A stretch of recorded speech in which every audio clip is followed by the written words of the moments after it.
Central bank of ઇન્ડિયાના હેડ કેશિયરે મૃત ગ્રાહકોની સહીઓ કરી બેંક એકાઉન્ટ ખાલી કરી નાખ્યા। હેડ કેશિયર અને સફાઈ કરતા કર્મચારીનું કૃત્ય કુલ 12 ગ્રાહકોના ખાતામાંથી બારોબાર પૈસા ઉપડી જતા કૌભાંડ બહાર આવ્યું।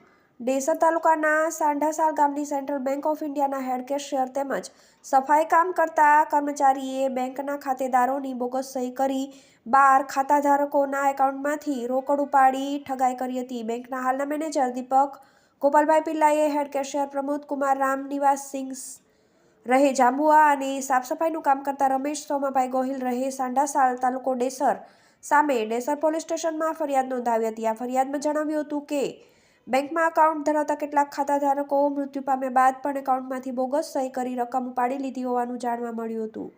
આ ઘટનામાં પ્રમોદ કુમારની સંડોવણી બહાર આવતા તેની વડોદરા રિજનલ ઓફિસમાં બદલી કરી દીધા બાદ સ્પેશિયલ ઓડિટ હાથ ધરવામાં આવ્યું હતું, જેમાં ચોંકાવનારી વિગતો બહાર આવી હતી। બેંકના ખાતેદારો પૈકી 12 ગ્રાહકોના ખાતામાંથી તબક્કાવાર બારોબાર કુલ ₹1.54 લાખની રકમ ઉપાડવામાં આવી હતી।